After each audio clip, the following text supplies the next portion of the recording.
reçoit le docteur Miron, qui a complété sa formation médicale et sa résidence en psychiatrie à l'Université de Montréal. Il a par la suite effectué une formation complémentaire de près de 2 ans en neuromodulation psychiatrique à l'Université de Toronto. Puis depuis, il a réintégré le réseau à l'Université de Montréal où il poursuit une carrière de clinicien-chercheur. Il est actuellement professeur adjoint de clinique au département de psychiatrie et d'addictologie de la faculté de médecine de l'Université de Montréal. Puis il est chercheur régulier en plus au CHUM et à l'unité de psychiatrie de neuromodulation psychiatrique qui co-dirige avec le Dr Paul L'Espérance. L'unité de neuromodulation psychiatrique se spécialise dans l'application et le développement de traitements novateurs en troubles psychiatriques réfractaires, y compris la stimulation magnétique transcrânienne, la RTMS, la stimulation du nerf vague, la VNS, tout en fournissant également des traitements psychopharmacologiques avancés. Le Dr Miron s'intéresse à développer des stratégies de neuromodulation plus efficaces et accessibles, ainsi que des biomarqueurs et des prédicteurs de la réponse, puis on va avoir la chance qu'il nous fasse une mise à jour justement sur la neuromodulation. Donc, ça va nous permettre d'orienter nos références qu'on lui fait pour la suite. Merci. Exact. Merci pour l'introduction, François. Donc, très content d'être parmi vous aujourd'hui, même si c'est de façon virtuelle. Pour ceux qui ne savent pas, en fait, moi, j'ai mon premier contact que j'ai eu en psychiatrie, c'était au pavillon Albert-Prévost, justement, avec Claude Blondeau, que je ne vois pas dans la liste des participants. Donc, vous pourrez lui faire peut-être la blague que c'est un acte manqué de sa part. Donc, c'est une blague. C'est ça. Ben, moi, comme externe, j'étais venu au pavillon Albert-Prévost, puis j'avais été sous sa supervision là, pendant 2 mois. Puis c'est ça qui m'avait donné un petit peu peut-être l'étincelle pour en faire ma carrière, là, donc en psychiatrie. Donc, voilà pour la petite histoire. Donc, très content d'être parmi vous aujourd'hui.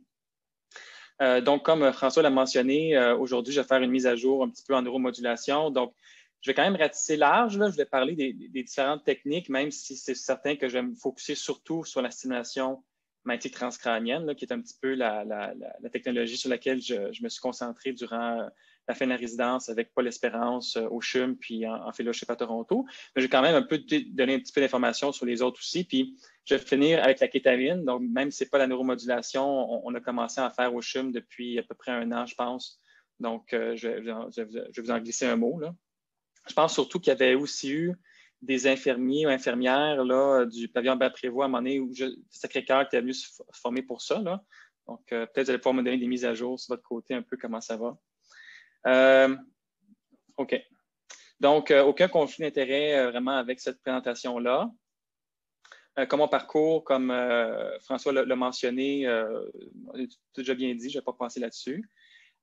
Donc, un peu de contexte, des éléments de base qui vont évidemment que tout le monde un peu connaît ici. Là, en première ligne, en dépression, on a les antidépresseurs, beaucoup d'effets secondaires. La psychothérapie, hein, c'est un peu la spécialité du pavillon Albert-Prévost. Malheureusement, généralement, il y a quand même des difficultés d'accessibilité. Puis avec la pandémie, ça a été soulevé. Puis au niveau gouvernemental, évidemment, on essaye de travailler là-dessus. De l'autre côté aussi, en psychothérapie, il y a assez peu d'évidence pour les dépressions très, très, très réfractaires. Donc, c'est bon an, mal an, ça fait en sorte que généralement, dans les grosses études, comme l'étude STAR*D au début des années 2000, nous a montré qu'il y a à peu près de 30 à 40 en fait, des gens avec dépression qui vont développer une dépression réfractaire. Donc, c'est quand même des chiffres assez impressionnants. Jusqu'à récemment, en fait, donc à travers dans les dernières décennies, là, il y avait assez peu d'options pour les gens. C'est soit qu'on continuait avec les traitements usuels, et puis bon, avec l'étude STAR*D, on sait que bon, si on continue à faire des essais pharmacologiques supplémentaires, les taux de rémission diminuent beaucoup. Ça s'associe souvent à plus d'effets secondaires. Puis évidemment, il y avait les ECT aussi, qui, malgré que ce soit vraiment encore les talons d'or, puis qu'il n'y a rien qui bat ça en termes d'efficacité, malheureusement, ça souffre d'une assez faible acceptabilité sociale puis disponibilité aussi. Donc, au niveau de la neuromodulation, dont les ECT, évidemment, font partie de la neuromodulation, hein, c'est un peu le grand-père de la neuromodulation, c'est l'ancêtre. Moi, en fait, pour les gens qui sont un petit peu moins familiers avec ça, si vous voulez aller lire là-dessus, il y a un document qui est super bien fait, qui est le CANMAT, donc les guidelines, les lignes directrices de 2016. Il y a la section 4 sur la neurostimulation, c'est super bien fait. Ils décrivent assez de choses sans aller non plus dans des détails comme plus ou moins pertinents. Là, je trouve que ça a vraiment été bien écrit. Donc, je réfère toujours les gens à cet ouvrage-là. Puis moi, je le cite tout le temps justement dans les papiers que j'écris. Au niveau des traitements de neuromodulation, donc en général, il y en a comme 6 qui sont décrits surtout. Là. Puis, on va un peu diviser ça entre les approches qu'on appelle non-invasives puis les approches invasives. Donc, dans le non-invasif, on a, comme j'ai mentionné, les ECT, c'est considéré comme techniquement non-invasif. Il y a des gens qui vont trouver ça très invasif à cause d'effets secondaires, mais techniquement, c'est non-invasif. Il y a la RTMS, donc ça, c'est en anglais, mais en français, la SMTR, donc la stimulation magnétique transcrânienne répétée, qui est une approche qui maintenant est en première ligne. Donc, c'est vraiment la seule approche en neuromodulation qu'on considère comme en première ligne après un échec d'antidépresseur. Donc, la barre est quand même assez basse là, au niveau de la résistance, puis je vais vous expliquer un petit peu ça tantôt pourquoi.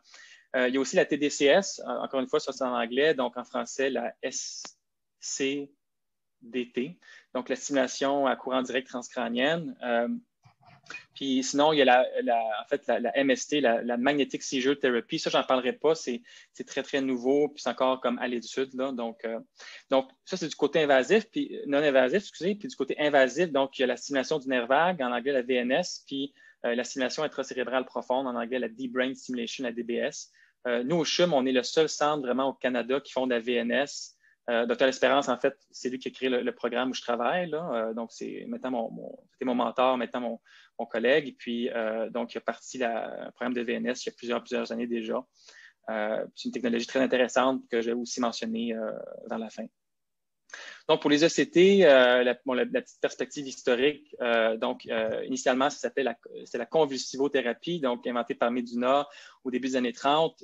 Initialement, c'était induit de manière pharmacologique, les convulsions avec le camphre puis le métrazole. Évidemment, il y avait beaucoup de problèmes de sécurité associés à ça. Donc, les chercheurs ont continué un peu à essayer de trouver d'autres façons de déclencher des convulsions thérapeutiques. Et puis, ils ont trouvé qu'au final, avec un appareil, là, les ECT, c'était plus simple, plus sécuritaire. Donc, ça a été introduit par des Italiens à la fin des années 30. Puis, en fait, les ECT, comme un peu rapporté des fois dans les films, puis tout ça, ça a vraiment connu un âge d'or dans les années 40, années 50. Puis, c'est de là que vient la mauvaise presse sur les ECT, parce que dans ce temps-là, premièrement, c'était fait avec des techniques plutôt archaïques. Il n'y avait pas nécessairement d'anesthésie qui était faite, puis ça utilisait des patrons de stimulation aussi qui étaient, on sait maintenant, inadéquats, là, qui causaient énormément d'effets secondaires au niveau cognitif. C'était fait aussi pour les mauvaises indications, là, donc de là un peu l'espèce, en fait, la mauvaise réputation d'utiliser ça comme un peu un outil de contrôle social, ce qui n'est évidemment plus le cas. Il y a une perte d'intérêt pour les ECT dans les années 60 et 70 à cause de l'apparition des antidépresseurs. Puis ensuite de ça, il y a un peu un retour aux ECT à partir des années 80, une modernisation avec un peu les techniques qu'on utilise aujourd'hui. Puis entre autres, j'ai vu la photo de Harold Sackheim aux États-Unis, qui est toujours un chercheur très actif, là, qui a un peu participé à ça, qui est un psychologue. Voilà, pour la petite histoire. Donc, ça fait en sorte que en fait, les ECT, évidemment, très, très efficaces, des taux de rémission, selon les études, qui varient comme de 50 à même 80 donc, c'est un outil très efficace. Par contre, pour les raisons que j'ai nommées, évidemment, ça a poussé un peu les gens à se demander, est-ce qu'il n'y aurait pas une manière peut-être plus acceptable, avec moins d'effets secondaires, où on pourrait peut-être utiliser la puissance qu'on appelle les thérapies électriques sur le cerveau de façon thérapeutique. Puis ça en est suivi donc la création un intérêt, en fait, la création de nouvelles approches. Puis la première que j'aimerais en fait vous parler, c'est la stimulation magnétique transcrânienne répétée, donc la RTMS en anglais. J'ai trouvé en fait, souvent quand je cherche des photos pour mes présentations de RTMS, c'est assez laid qu'est-ce qu'on trouve, malheureusement. Là, c'est des photos comme très techniques. Ça, c'est la première, en fait, d'un des manufacturiers MacVenture. Là, je ne suis pas aucun lien commercial avec eux. C'est ce que je trouve qu'il y avait une assez belle photo ici qui montre un petit peu c'est quoi la RTMS pour ceux qui n'ont jamais vraiment vu ça. Il y a justement un stimulateur qui est caché par l'opérateur ici, puis il y a une bobine qui est attachée justement au stimulateur, qui est en fait un électroaimant très puissant qui crée en fait un champ magnétique similaire à ce qu'on trouve dans les machines ARM. Puis on va stimuler des régions du cerveau de manière répétée, ce qui va entraîner justement un effet thérapeutique. C'est pas nouveau, en fait, l'intérêt pour le magnétisme chez l'être humain. Là, ça, c'est des photos qui datent probablement de la fin du 19e siècle. Justement, on essaie de tester l'effet des champs magnétiques chez l'être humain. Puis donc, c'est pas nouveau. Puis c'est assez intéressant. Vous voyez, là, à droite, là, il y a un monsieur qui est pas chanceux, là, qui a vraiment la tête dans une espèce de 5 aimants. Et puis, en fait, c'est intéressant parce que ça a l'air un peu fou comme ça, là, mais je vais vous montrer un appareil, en fait, assez nouveau en RTMS qui est pas loin de ça non plus, là, tantôt. Donc, c'est peut-être un visionnaire, en fin de compte. Pour la RTMS, donc, ça a été développé initialement. La petite histoire, c'est que à la fin des années 70, début 80, il y avait des groupes, en fait, qui cherchaient à développer un outil de neurodiagnostic au niveau neurologique là, pour essayer de faire justement, là, étudier les lésions chez des gens qui avaient eu des AVC, etc. Puis il avait inventé la TES, la Transcranial Electric Stimulation, qui était très douloureuse. Puis il y a eu un ingénieur anglais, Anthony Barker, qui s'est dit peut-être si on utilisait plutôt un aimant, donc puissant, là, on serait peut-être capable en fait de diminuer la douleur durant cette procédure-là. Puis comme de raison, en effet, c'était le cas, c'était énormément moins douloureux. Donc la première machine qui est sortie, ça a été publié dans The Lancet quand même en 85, c'est la première machine. Puis en fait, pour les curieux, là, ceux qui veulent savoir un petit peu à quoi ça ressemble, cette bobine noire-là, à l'intérieur, essentiellement, c'est juste des fils de cuivre là, qui sont enroulés puis qui vont permettre, donc on va induire un courant puissant à l'intérieur de cette bobine-là, puis ça va créer un champ magnétique. Au niveau un peu des théories derrière la RTMS, je vous dirais que en fait, c'est un peu la RTMS, c'est arrivé un peu une croisée là, de différentes connaissances, à croiser des chemins. Donc, il y a eu des gens qui ont commencé à faire des études. Au début, ça ne s'appelait pas la RTMS, ça s'appelait la TMS parce que ce n'était pas répété. Les machines ne pouvaient pas faire d'envoyer des pulsations répétées. C'était une pulsation de temps en temps, là, si on pourrait dire. Puis, de toute façon, les gens n'avaient pas vraiment de raison pour développer ça, mais éventuellement, avec des études en neurophysiologie, on s'est rendu compte que si on appliquait plus qu'une pulsation, mettons, de façon, et même si on appliquait plusieurs pulsations de manière répétée, on avait un effet au niveau de l'excitabilité du tissu nerveux. Donc, ça a amené des hypothèses qu'on pourrait peut-être moduler justement l'activité cérébrale avec cette thérapie-là. Et puis justement, ça c'est illustré. Puis bon, par exemple, des fois là, on est capable de montrer si on stimule par exemple l'aire de Broca pendant que quelqu'un, disons, parle ou on va être capable de justement là, altérer la fonction langagière. Puis là, les gens vont commencer un peu à dire comme du charabia puis tout ça. Donc clairement, ça peut avoir comme un impact au niveau de l'activité cérébrale. Puis parallèlement à ça, donc un peu cet outil-là, on commence à se rendre compte, OK, on pourrait utiliser ça peut-être de manière thérapeutique à ce moment-là. Puis en même temps, donc il y avait toutes les études en neuroimagerie là, qui sont apparues dans les années 80. Puis là, tout le monde a commencé à faire des scans pour toutes évidemment les indications possibles. Puis en dépression, qu'est-ce qui avait été montré au début dans des petites études là, c'était il y avait un hypométabolisme au niveau frontal chez les patients souffrant de dépression par rapport à des contrôles.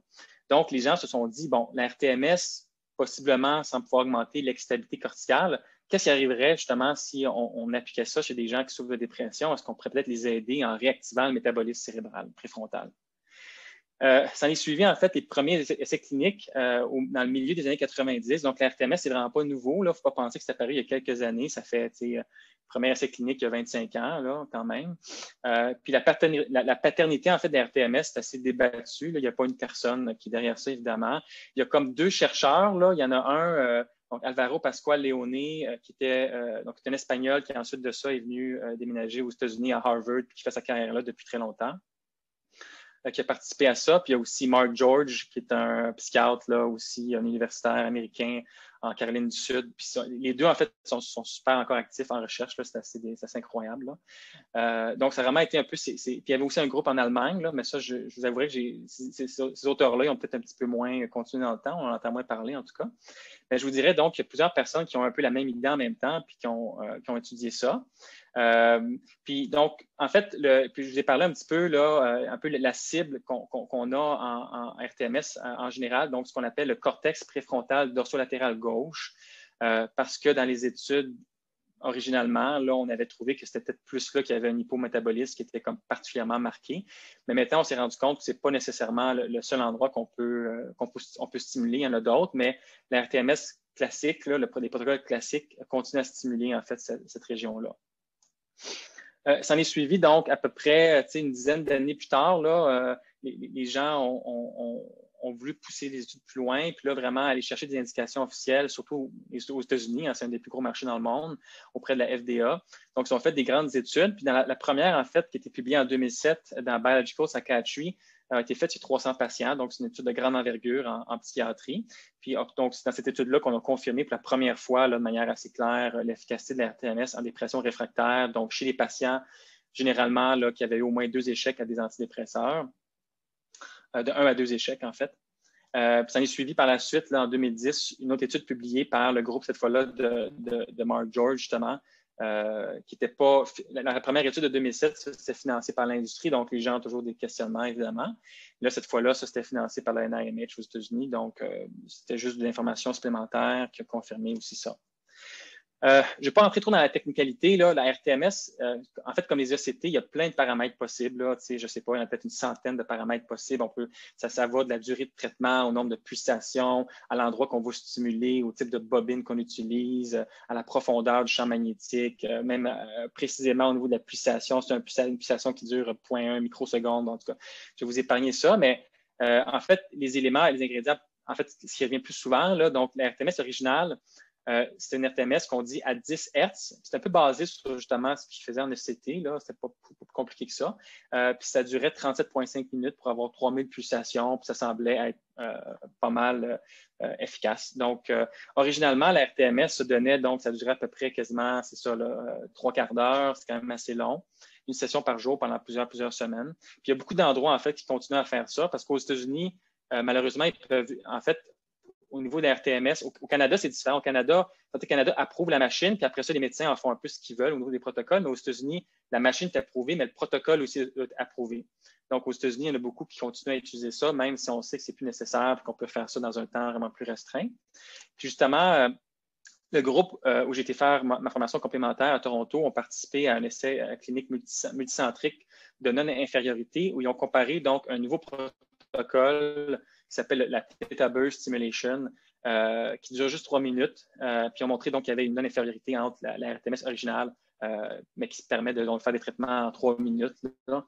Donc, on passe d'une machine qui peut faire un traitement à peu près à l'heure à justement pouvoir faire des traitements en 3 minutes, donc faire beaucoup de patients. Puis évidemment, ça rend la thérapie plus accessible. Hein? On est capable de faire plus de patients et tout ça. Là, donc, c'est une bonne chose pour les patients. Au niveau des bases de la RTMS, comme j'ai mentionné, puis dans les guidelines ScanMat, donc c'est une dépression réfractaire. On dit au moins un échec au niveau des antidépresseurs. Souvent, la réalité, c'est que les patients, évidemment, qui nous sont envoyés ont été pas mal plus investis que ça. Là. Donc, nous, au CHUM, en tout cas, pour l'instant, on prend toujours des références uniquement de psychiatres. Donc, généralement, les patients ont eu beaucoup plus. J'ai une dame, justement, qui était rendue à 15 essais pharmacologiques. Donc, c'est pas la moyenne non plus, mais je vous dirais que c'est pas étonnant qu'on ait des patients comme très résistants. Puis, évidemment, la RTMS, c'était présenté un peu à travers le temps comme une espèce je vous salue Marie des fois, là, mais c'est pas ça. Là. Donc, c'est vraiment, on doit voir les RTMS comme un peu une espèce de thérapie intermédiaire entre, mettons, avoir fait, je ne sais pas, peut-être une coupe d'essais d'augmentation pharmacologique. Puis après ça, on devrait peut-être considérer la RTMS avant de comme dire, ben là, j'ai essayé une ISRS, j'essaie une IRSN, des choses comme ça. C'est plus se dire, ben, est-ce qu'on prend un petit break, on essaie quelque chose de radicalement, en guillemets, différent avant de se relancer dans des approches pharmacologiques plus avancées. Puis moi, c'est un petit peu comme ça que je le conçois. J'ai parlé des fréquences, donc le 10 Hz, c'était Theta Burst. Il y en a d'autres aussi. Il y a le 1 Hz, en fait, que peut-être vous allez pas entendre parler, qui marche différemment. Là. La RTMS, en général, va augmenter l'excitabilité corticale avec les protocoles dits haute fréquence. Puis la 1 Hz, ça va le diminuer. Puis des fois, on a étudié ça. Donc, en dépression, c'est prouvé que c'est efficace, mais aussi, on sent que des fois, pour les gens anxieux, là, c'est quand même assez intéressant. La 20 Hz, c'est quelque chose qu'on utilise beaucoup au CHUM. Comme j'ai mentionné, classiquement, un traitement de RTMS, c'est quand même assez long. C'est de 20 à 30 séances. Maintenant, c'est plus comme 30, 35, même 40 séances. Classiquement, c'est donner une séance par jour, 5 fois par semaine. On n'est pas ouvert les fins de semaine, c'est juste pour ça, pas encore. Et puis, donc, c'est donné sur de 4 à 6 semaines. Puis au CHUM, en fait, depuis environ à peu près 13 ans, là, il y a des études qui sont sorties qui ont commencé à étudier la RTMS qu'on appelle accélérée. On fait plusieurs séances par jour. Puis on s'est rendu compte que c'était comme au moins aussi efficace que le faire une fois par jour. Ça permet juste, en fait, de faire le traitement sur moins longtemps. Donc, classiquement, au CHUM, on fait 3 séances par jour qui permet de faire un traitement sur 2 semaines. Donc, c'est un petit peu plus vivable pour les patients au niveau logistique. Là. Ça ici, c'est des méta-analyses là, pour vous montrer justement que, bon, au fil du temps, l'efficacité de la RTMS est plus discutable. C'est clair que c'est très efficace. Par contre, c'est pas aussi efficace que les ECT. Ça, c'est très clair aussi. Au niveau des taux de réponse, donc peut-être pour ceux qui sont un peu moins familiers des fois avec les métriques qu'on utilise en dépression, la réponse à un traitement, c'est quand il y a une amélioration d'au moins 50 par rapport à l'état de base sur les échelles qu'on utilise. En RTMS, classiquement, on parle d'un taux de réponse comme de 40 à 55 Au CHUM, nous autres, on se tient plus comme autour comme peut-être du 55-60% justement de réponse. Donc, ça, c'est quand les gens se disent, ben, je me sens clairement mieux.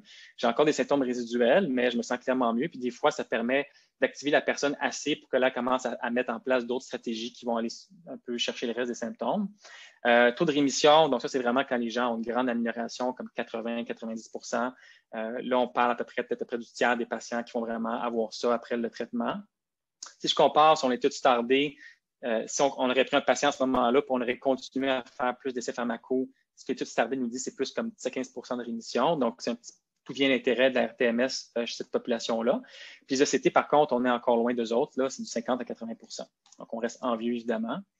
Au niveau de la RTMS, c'est sûr qu'un des défis, c'est la durabilité de la réponse parce que c'est comme pour les ECT. Hein? Si on arrête, après ça, on augmente les risques de rechute. Ça n'a pas un effet biologique qui est permanent. Et puis, taux de rechute, c'est difficile. Là, on a juste des études naturalistiques qui nous donnent des estimés, mais je résumerai ça à peu près à comme 50% des gens qui, si on arrête le traitement, vont rechuter. Puis nous, au CHUM, depuis que je suis revenu, en fait, on a commencé un petit programme de maintien qu'on fait comme sur 2-3 mois, justement, pour essayer de bien consolider le traitement. Puis ça semble être quelque chose de vraiment important, en fait. Je dirais qu'on devrait peut-être pas faire de la RTMS s'il n'y a pas un maintien par la suite pour bien consolider la réponse, là. Au niveau un peu du fonctionnement, je vous ai parlé de ça tantôt, j'ai parlé un peu d'hypofonctionnement frontal en dépression.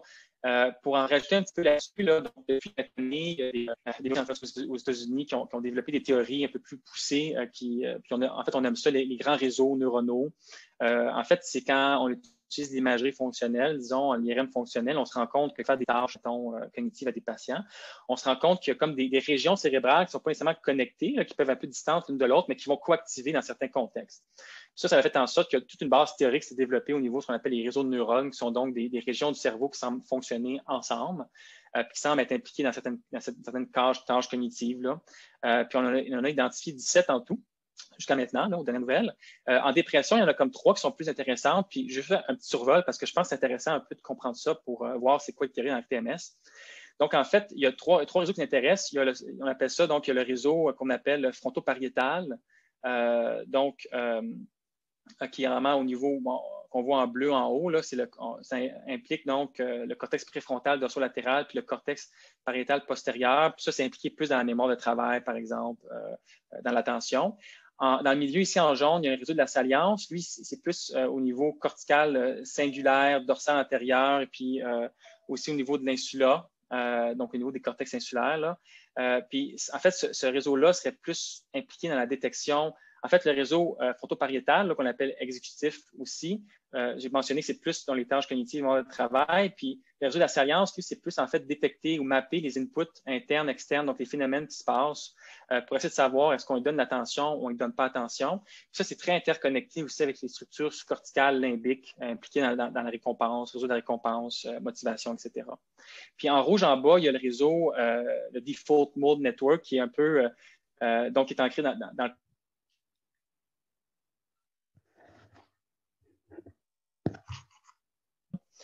puis en fait, ce réseau-là, essentiellement, c'est que ce réseau est actif quand on ne fait rien. Donc, ça, on s'assoit puis on regarde le mur. Là.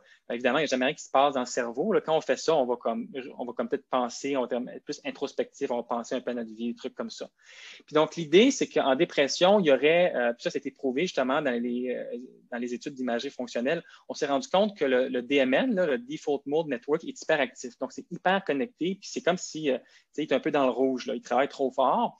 Versus le réseau fronto-pariétal, donc le réseau central exécutif, il ne travaille pas assez fort, lui.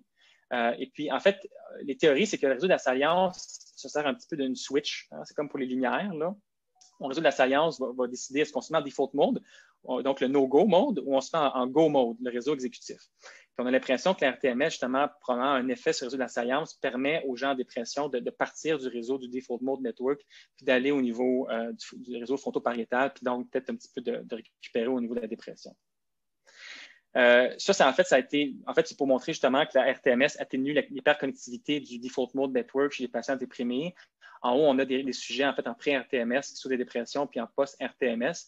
Puis en gros, qu'est-ce qu'on voit ici, c'est que les patients qui sont des dépressions vont présenter, bon, comparativement à des sujets de contrôle, ils ont une augmentation de la connectivité fonctionnelle entre le cortex cingulaire antérieur subgénual, le fameux CG25 là, qui est stimulé en deep brain stimulation, puis plusieurs autres nodes là, du DMN, puis que ça, c'est atténué évidemment après la RTMS.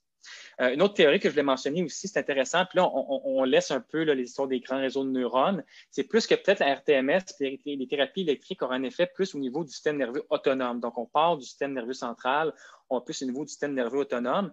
Qu'est-ce qu'on voit ici? L'image n'est pas super grande, mais que quand on stimule le cortex dorsolatéral, il y a tous des liens un peu top-down. Donc, le cortex dorsolatéral est connecté au cortex cingulaire, qui est connecté aux régions encore plus profondes au niveau du tronc cérébral, puis qui est connecté, par exemple, au niveau du nerf vague. Puis le nerf vague va contrôler évidemment, le tonus vagal. Si on a plus de tonus vagal, on est plus dans un tas de relaxation, on pourrait dire.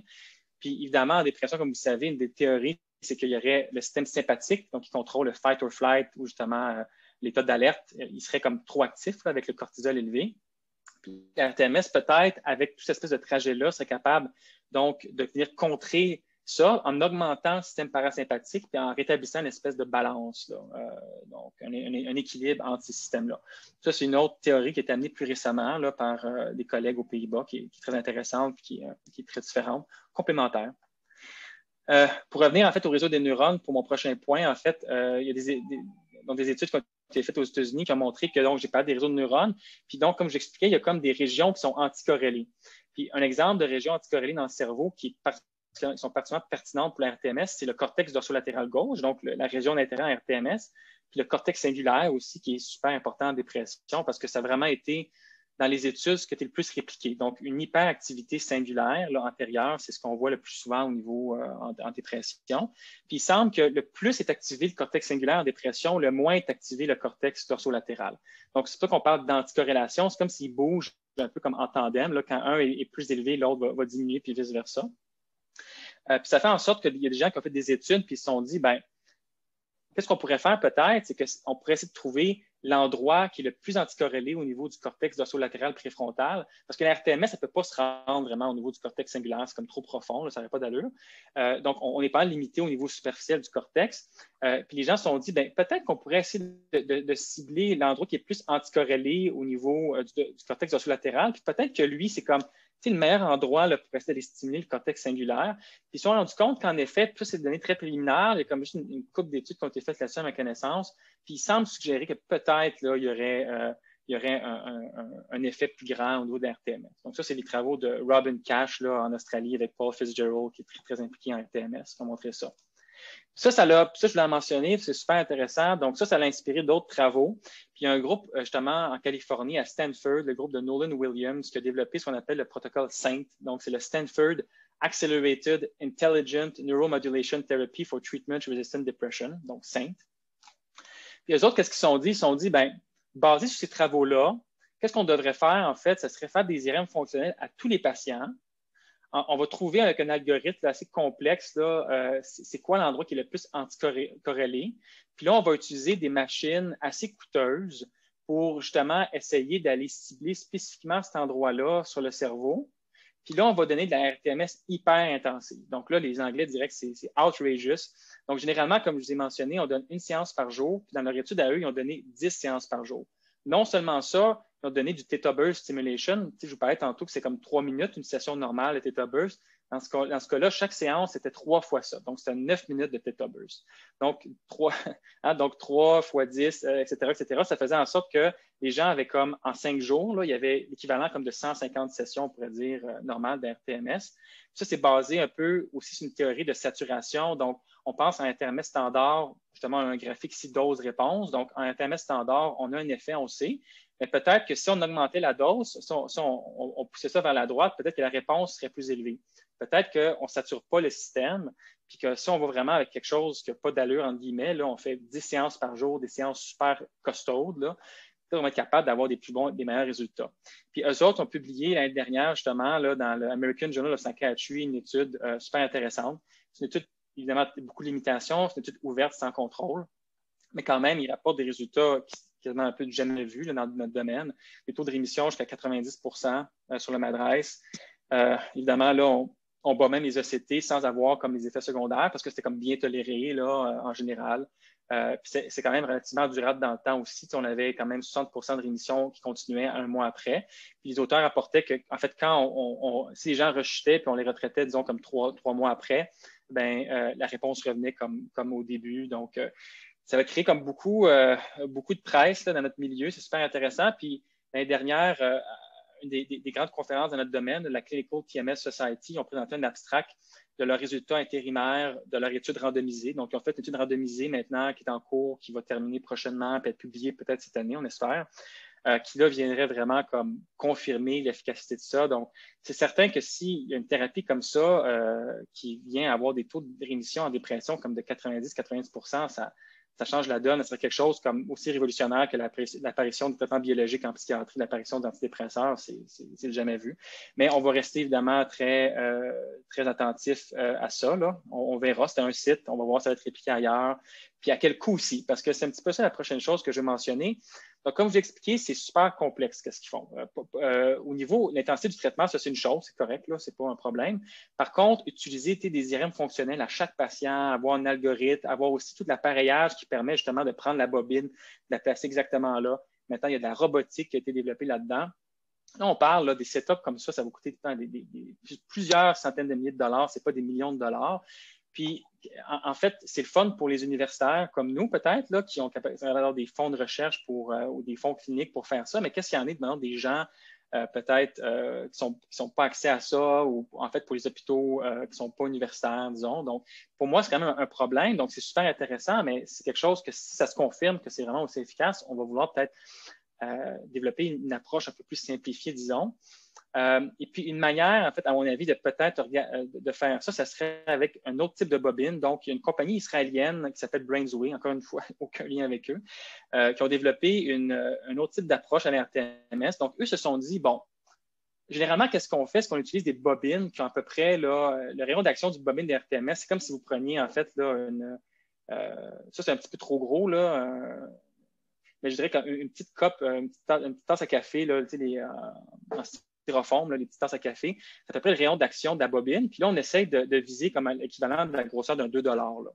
Donc, c'est certain que, en fait, qu'est-ce que les gens ont montré dans les autres études, c'est que justement, il y a une variabilité entre ce qu'on appelle le sweet spot entre chaque personne. Il y en a qui ça va être plus en avant là, il y en a qui ça va être plus en arrière. Puis la bobine, elle ne va pas nécessairement être capable elle va peut-être manquer cet endroit-là, en fait. Donc, il y a des gens qui se sont dit, en fait, est-ce qu'il y a des évidences qui nous montrent qu'on a besoin d'être précis? Pourquoi on n'utilise pas une grosse bobine puis juste comme bombarder, là, les gens qui vont utiliser le terme le carpet bombing là, au niveau préfrontal, puis juste se dire, pourquoi est-ce qu'on se complexifie la vie? De toute façon, les bobines à RTMS, ça n'a pas été développé au niveau thérapeutique, ça a été développé au niveau neurologique pour le neurodiagnostic qui a besoin d'être précis. Donc, pourquoi est-ce qu'on ne prend pas une grosse bobine tant qu'on n'a pas d'effet antagoniste en stimulant ailleurs? Ce qui, à ma connaissance, ce n'est pas le cas. Donc, c'est leur pari à eux. Puis, évidemment, en fait, la preuve, en fait, qui soutient un peu cette approche-là, c'est les ECT. Les ECT, on va dépolariser, en guillemets, le cerveau complet. C'est le plus efficace qu'on a. Donc, sans pas avoir de raison pourquoi on devrait être super précis, c'est plus tant qu'on ne manque pas l'endroit qu'on veut stimuler. Donc, cette approche-là est super intéressante où, justement, on va être sûr de ne pas manquer notre type d'intérêt parce que l'approche BrainsWeb, ce casque-là, comme vous voyez ici, là, ça dépolarise essentiellement tout le cortex préfrontal. Ça, c'est quelque chose, nous, on attend notre machine là, dans les prochains mois, puis on va vouloir étudier ça. Une autre affaire aussi, donc j'ai voulu un peu personnaliser ma présentation pour le PAP, évidemment, avec la psychothérapie.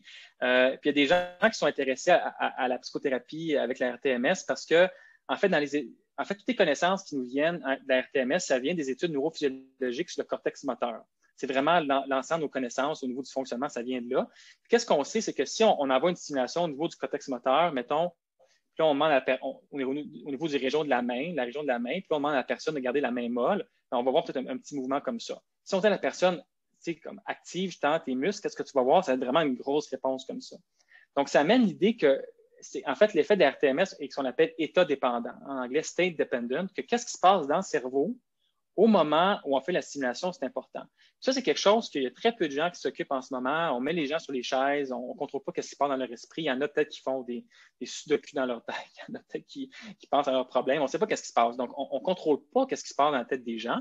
Donc, une approche, ce serait de faire une espèce de tâche cognitive. Puis il y a des gens qui ont fait de la psychothérapie durant le traitement. Ça, c'est avec la RTMS originale, là, qui dure comme 40 minutes. Évidemment, ce n'est pas la RTMS de 3 minutes. Ça ne ferait pas de la très bonne psychothérapie. Puis eux autres, ils ont rapporté en fait un 66 de réponse puis un 56 de rémission dans cette étude-là. C'est une étude ouverte, évidemment, là, limitation. Mais c'est quand même assez intéressant. Ça montre que, bon, est-ce que peut-être qu'est-ce qu'on ferait durant le traitement aurait un impact? On ne sait pas. Ça n'a pas été étudié jusqu'à ce niveau-là. Je vais vous mentionner aussi un petit peu rapidement, moi, qu'est-ce que j'ai fait en fellow? Juste une petite diapo là-dessus. Donc, comme François a dit au début, moi, j'ai un intérêt pour essayer de voir comment je pourrais rendre ça plus accessible. Puis à Toronto, qu'est-ce que je me suis intéressé, c'est que j'ai développé une clinique. En fait, on avait un laboratoire qu'on n'utilisait plus vraiment, puis c'était comme une grande salle ouverte. Qu'est-ce que j'ai fait, c'est qu'on a acheté du matériel, puis on s'est créé une espèce de mini-clinique de RTMS où on utilisait un protocole spécifique basse fréquence là, qui demande des machines vraiment moins coûteuses. On utilisait des bobines aussi très simples, vraiment moins coûteuses. On s'est acheté des divans Costco. On s'est créé des bras de support aussi qu'on a fait qui sont vraiment moins coûteux que ceux du manufacturier. Et puis, on a fait des études. Donc, en processus, il y en a une que j'ai réussi à publier. L'autre, on est en discussion là, avec les reviewers et tout ça. Mais on espère que, justement, peut-être un jour, on aurait, disons, un type de comment dirais-je, là, une espèce de continuité, un continuum en dépression avec la neuromodulation. On aurait des approches comme, disons, un peu qu'est-ce que j'ai développé à Toronto, plus coûteuses en RTMS, on pourrait peut-être essayer ça même en première ligne en dépression. Si ça ne marche pas, on va vers les RTMS standards haute fréquence. Puis si ça ne marche pas, on va vers les trucs comme le Sync de Stanford, qui sont très coûteux, mais qui ont un meilleur effet. Donc, je me permets toujours de rêver. J'approche un peu de la fin. Là, je voulais parler d'autre chose que la RTMS, pas juste me focusser là-dessus. Donc, la stimulation à courant direct transcrânienne, c'est pas nouveau non plus. L'intérêt, comme j'ai dit au début, pour l'électricité puis le cerveau, là, ça monte à l'Antiquité avec des anglais électriques et tout ça. Il y a eu en fait, la stimulation à courant direct, c'est différent. C'est utiliser des petites électrodes, là, toutes petites. Bon, pas si petites que ça, là, mais qu'on va envoyer un courant de très faible intensité. Comme par exemple, pour les ECT, c'est un courant comme de 800 à 900 mA. En TDCS, c'est comme de 1 à 2 mA. Donc, c'est très différent. Puis les gens, en fait, ont commencé à étudier ça de manière scientifique. Donc, il y avait ça en Antiquité, le temps, les gens sont intéressés à ça. À la fin du 19e siècle, les gens ont commencé à s'intéresser à ça, puis ils voyaient que ça avait un effet chez les patients. Il y a étudié ça en santé mentale, puis tout ça. Mais ils sont fait un peu de damer de pion par les ECT qui étaient comme super efficaces, puis là, ça a comme perdu d'intérêt à cause de ça. C'est revenu un peu dans les années 70, mais là, le problème, les années 60-70, mais le problème, c'est que les antidépresseurs sont apparus, fait que là, ils sont encore perdu d'intérêt. Puis là, il y a un renouveau finalement depuis les années 2000, puis là, ça semble avoir pris un petit peu plus. Qu'est-ce que je vais vous dire sur la TDCS? Donc, ça, c'est un exemple de montage de TDCS. Là, on a comme des électrodes. Ça fait un peu années 80, puis ça n'a comme pas vraiment évolué là, pour le moment. C'est toujours pas super beau, mais en gros, c'est à ça que ça ressemble. Donc, c'est les mêmes sites que la RTMS. En dépression, on stimule un peu comme les mêmes régions. Il y a moins d'évidence, par contre, mais le gros avantage de la TDCS, c'est que les appareils qui se vendent sur Amazon, comme pour 300-400 $, c'est super sécuritaire, super tolérable, puis on peut faire ça à la maison. Donc, c'est une question un peu peut-être d'optimiser les paramètres. Jusqu'à maintenant, il y a eu comme 2 études intéressantes qui ont été faites sur la TDCS par le même groupe brésilien d'André Brunoni, monsieur super gentil, qui a été faite. Donc, la première étude sur 120 patients, puis c'était quand même assez ambitieux. Là. Il y avait comme 4 bras à cette étude-là. Il y avait, en fait, tous les gens recevaient des séances de TDCS, puis tout le monde prenait de la sertraline. Par contre, il y avait un groupe qui sont les pas chanceux qui recevaient le sham TDCS, donc la fausse TDCS qui ne marche pas vraiment, puis la médication placebo. Il y avait un autre groupe qui recevait juste la TDCS active puis le médicament placebo. Un autre groupe qui recevait le médicament actif, mais la TDCS sham, puis il y avait le groupe de chanceux qui recevait les deux. Puis, qu'est-ce qu'on a observé? C'est donc que c'était juste le groupe qui recevait les deux qui avait un effet significativement différent du placebo. C'est intéressant parce que même les gens qui prennent les médicaments seuls, ils n'ont pas réussi à se distinguer du placebo, ce qui, en fait, évidemment, c'est juste une étude sur 120 patients avec 4 bras. Ça fait juste comme 30 patients par bras, là. Donc, c'est certain qu'on est un petit peu limité dans ce qu'on peut faire. Mais ça montre justement la limitation de la médication aussi. Par contre, on a pu voir là-dedans, en tout cas, il semble avoir quelque chose où la TDCS, là, qu'on le met avec les médicaments, puis idem pour vice-versa avec les médicaments. Ça en est suivi une étude qu'ils ont faite, encore une fois, avec la TDCS, mais avec du citalopram. Cette fois-là, c'était chez un petit peu plus de monde, si je me rappelle bien, 245 patients qui ont été randomisés. Puis là, il y avait trois bras à cette étude-là. Il y avait un bras qui recevait les deux placebos, puis un qui recevait la TDCS, puis un qui recevait le médicament. Dans cette étude-là, par contre, malheureusement, la médication était en fait, excusez-moi, la TDCS était meilleure que le placebo. Par contre, donc c'est une étude de non-infériorité. Par contre, la TDCS n'est pas aussi efficace que le médicament. Puis on voit ici que les barres d'erreur standard, c'est quand même assez proche, là. Mais malheureusement, c'était pas significatif. Donc, on va conclure que le médicament est le meilleur après la TDCS. Mais il y a plusieurs limitations à cette étude-là. Donc, en fait, la plus grosse, à mon avis, c'est que, donc, vous savez, les études en pharmacologie, c'est souvent sur 10 semaines, c'est un peu le standard. Donc, les gens, pendant 10 semaines, vont avoir 70 séances de médicaments. Ils prennent des médicaments à chaque jour. Le médicament a un effet qui est pas mal sur 24 heures quasiment. Et puis là, on compare ça à la TDCS, qui est en fait donnée en clinique 5 jours par semaine pendant 3 semaines. Puis après ça, je pense donner une seule séance pour le reste. Donc, au final, c'était 70 séances de médicaments versus 22 séances de TDCS. Vous serez sûrement d'accord avec moi qu'on ne se bat pas à armes égales. Donc, qu'est-ce qui est intéressant? Puis moi, c'est un projet sur lequel je travaille en ce moment. Ce serait plutôt développer un protocole. C'est quand même assez ambitieux, là, puis il va y avoir des difficultés associées à ça. Là, mais ce serait plutôt d'avoir des appareils que les gens vont pouvoir amener à la maison. Ça existe déjà, là, c'est super bien fait. Ça permet de faire des essais cliniques. On sait si les patients ont fait la simulation ou non. Il y a plein de trucs comme ça. Puis on peut aussi faire du télémonitoring par Zoom, par exemple, maintenant. C'est super intéressant. On peut les former en clic avant, les surveiller un peu après. Après ça, on prend leurs nouvelles une fois par semaine. On fait des échelles. Et puis, donc, il y a cette approche-là qui nous permettrait de faire un traitement 7 jours sur 7, faire plus de séances aussi, vraiment se battre plus à armes égales avec le médicament. Comme j'ai dit, le médicament, lui, il fait action pas mal tout le temps. La TDCS, qu'est-ce qu'on voit dans les études en neurophysiologie, c'est que quand on fait une seule séance de TDCS, ça a un effet sur l'excitabilité corticale, mais qui va durer juste environ 30 minutes. Par contre, si on fait comme 2 séances, une à la suite de l'autre, l'effet sur l'augmentation de l'excitabilité va durer dans le temps jusqu'au lendemain. Donc, ça, c'est quelque chose qui n'a pas été étudié encore. Donc, il y a vraiment des améliorations qui peuvent être faites, à mon avis, sur la TDCS pour peut-être un jour avoir ça comme un traitement possiblement de première ligne, disons, chez les gens qui ne veulent rien savoir des médicaments ou qui ne tolèrent pas, puis qui préfèrent chez eux. Donc, je pense qu'il faut regarder ça parce que c'est des machines qui ne coûtent pas très cher. Il me reste beaucoup de temps. Je voulais parler un peu d'impulsivité. Évidemment, lui, on est bien content de plus entendre parler.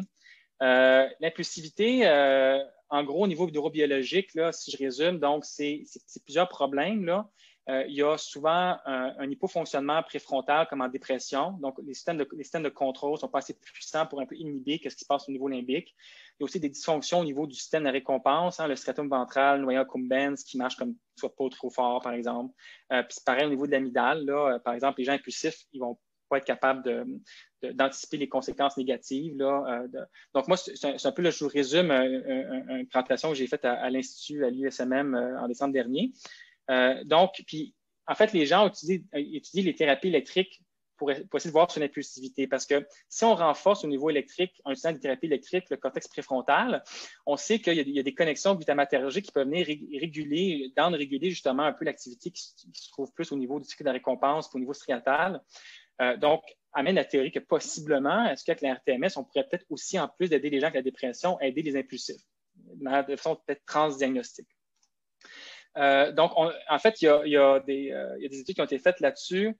Puis justement, en fait, il y avait Antonio Strafella, qui travaillait avant à McGill, je pense, puis depuis longtemps, il est à Toronto maintenant, il était dans le groupe où j'étais, qui ont fait des études sur ça. Donc, ils ont pris des sujets, des contrôles sains, là, des étudiants d'université, puis ils leur ont fait, des tests de neurocognition, des tests cognitifs au niveau de l'impulsivité. Ils leur ont donné de la RTMS, de la vraie puis de la fausse, là, la vraie RTMS, la sham RTMS.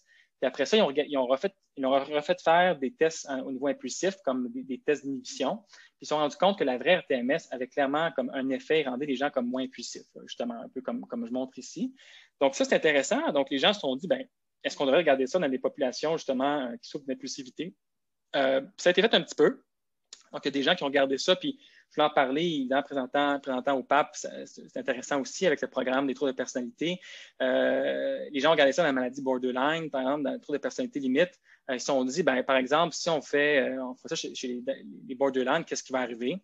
Il y a quelques petites études qui ont été faites, ça n'a pas été poussé trop loin. Puis, en fait, ça a été fait, ils ont juste fait de la RTMS, ils ont fait des échelles, puis ils ont regardé si, par exemple, il y avait moins d'impulsivité ou moins de dysphorie, des affaires comme ça. Mais moi, je pense que ça n'a pas été fait encore comme étude, puis c'est pas quelque chose que je préfère au chat, mais par contre, au PAP, à l'Institut, ils ont des groupes très performants là, au niveau de traitement de troubles de personnalité. Puis, je pense que c'est intéressant de se dire à un moment donné, c'est que si on prenait des patients, mettons, puis on leur faisait faire, mettons, un cours express, peut-être un peu de DBT là, sur 8 semaines, bien, parallèlement à ça, on pourrait prendre des patients, leur faire de la RTMS, placebo vrai, puis voir si justement peut-être ça les aiderait un peu à profiter peut-être plus un peu de la psychothérapie. Là. Donc, c'est une idée, ce serait quelque chose d'intéressant à voir, puisqu'on n'a pas beaucoup de choses des fois pour ces gens-là au niveau biologique. Je termine bientôt. Stimulation du nerf vague, je vais en parler un petit peu quand même, là, vu que c'est le dada à Paul Espérance. Donc, c'est une pathologie de neurostimulation qui est approuvée initialement pour l'épilepsie réfractaire à la fin des années 90. Et puis, on s'est rendu compte, en fait, c'est intéressant parce que les gens qui souffrent d'épilepsie, souvent, il y a beaucoup de troubles de l'humeur, donc beaucoup de symptômes dépressifs puis d'anxiété. Puis, on s'est rendu compte que, en fait, ces gens-là rapportaient moins déprimés, moins anxieux, indépendamment du contrôle de l'épilepsie. Donc, ça, c'est intéressant. On s'est dit, peut-être qu'il y a une espèce d'effet justement assez anti-épileptique, hein, l'épival, l'amital, tout ça. On s'est dit, peut-être ça a comme un effet anti-épileptique. Est-ce que ça pourrait être efficace en dépression réfractaire? Donc, ça comprend donc une batterie qui est implantée là, en fait, sur la poitrine. Il y a un stimulateur, là, un peu comme un pacemaker. Puis, il y a une électrode qu'on va donc attacher au niveau du nerf vague. Donc, c'est une opération qui n'est pas trop compliquée, là, qui est assez sécuritaire, puis ça a comme assez peu d'effets secondaires. Je vous dirais qu'à date, il y a eu comme un grand essai clinique qui a été fait sur la VNS au milieu des années 2000. Puis malheureusement, ça a été comme négatif. Mais le problème, c'est que la VNS, c'est quelque chose qui prend plusieurs mois à avoir effet. T'sais, on voit dans les études naturalistiques, ça prend comme de 9 mois, même à 1 an avant d'avoir un effet total. C'est vraiment fait en général chez des gens avec des dépressions comme super chroniques là, depuis comme plusieurs années. C'est plus des épisodes, ils sont juste comme ça tout le temps. Et puis, donc, le problème de cette étude-là, c'est que ça a été fait juste sur 10 semaines. Donc, ça n'a pas donné le temps à la VNS de démarquer nécessairement du placebo. Donc là, les gens sont en train, ils ont commencé l'année dernière, je crois, là, j'ai vu sur Clinical Trials en 2019 qui ont enregistré une étude on va avoir les résultats en 2030, là, mais bon, une étude sur 1100 patients sur 100 sites aux États-Unis, donc très ambitieuse. Puis ils vont vraiment prolonger la période d'observation jusqu'à 1 an. Puis on espère avoir des données positives parce que vraiment, on sait que ça marche la VNS, même s'il n'y a malheureusement pas eu d'essais cliniques randomisés bien faits encore. On a des belles études observationnelles. Par exemple, cette étude-là, publiée par Aronson, une étude sur 5 ans qui a montré justement que quand on prenait des gens avec la VNS comparativement à des gens qui n'avaient pas la VNS, donc qui recevaient le treatment as usual, donc les traitements psychiatriques standards, là, donc c'était les mêmes populations en fait, pas mal. On s'est rendu compte que la VNS était comme supérieure au niveau de la réponse, de la rémission. Même c'était un peu plus efficace chez les bipolaires, là, ce qui fait, c'est logique au niveau biologique, puisqu'on parle un peu du côté anti-épileptique. Puis au CHUM, en fait, ça, c'était des données il y a quelques années. Là, chez nos patients, on avait c'est même un petit peu mieux chez nous, on avait comme un taux de réponse qu'on avait estimé comme à 100 là, puis taux de rémission à 82. Donc, c'est une technologie qui est bien intéressante. Mais par contre, c'est pas dans le même continuum, mettons, que ce que j'ai parlé avec la RTMS, la TDCS. C'est vraiment pour des cas super réfractaires, chez qui même, des fois, les ECT. C'est plus en fait chez des patients, par exemple, qu'on sait qu'il y a une thérapie qui marche, mais que malheureusement, il n'y aurait pas de rejeter. Là, c'est pas nécessairement pratique de les retraiter comme à chaque mois que la RTMS ou les ECT. Fait que là, c'est plus une stratégie de maintien, en fait, c'est chez ces gens-là. Qu'est-ce qu'on voit? C'est qu'il y a des gens, justement, qui sont capables de, quand ça marche, d'avoir moins de médicaments et tout ça. Donc, c'est bien intéressant, mais ça s'adresse à une population beaucoup plus chronique et réfractaire. La DBS, je ne vais pas en parler longtemps, juste pour dire en fait là, que c'est une application de courant électrique comme la VNS, mais en fait, c'est des électrodes dans le cerveau, développée initialement pour le Parkinson, super efficace en Parkinson. Il y a comme plusieurs cycles qui ont été étudiés. Là. Les deux principalement, c'est le CG25 puis la capsule ventrale, scaphandre ventrale. Puis justement, il y a eu 2 études qui ont été faites là-dessus. Puis malheureusement, les 2 études, donc une qui a été publiée, je pense, celle-là en 2015, je ne me trompe pas, puis celle-là en 2017, puis ils ont justement fait une étude sur ces 2 endroits-là. Malheureusement, ça n'a pas fonctionné, mais comme pour la VNS, ils n'ont peut-être pas eu assez de temps pour voir l'effet. Fait que là, ils sont en train de créer des nouvelles stratégies de design d'essais cliniques. C'est super intéressant. Je veux finir, prendre un dernier 2-3 minutes, parler de la kétamine quand même. Ce serait malhonnête de ma part de ne pas parler de kétamine qu'on en fait. C'est un outil super intéressant qu'on espère en fait qu'il va prendre dans les autres centres. Kétamine, la petite histoire développée en 1970 comme agent anesthésiant pour remplacer, et oui, la PCP. La PCP était utilisée comme agent anesthésiant auparavant. La kétamine a été développée parce que la PCP, ça crée assez d'effets secondaires, comme on sait.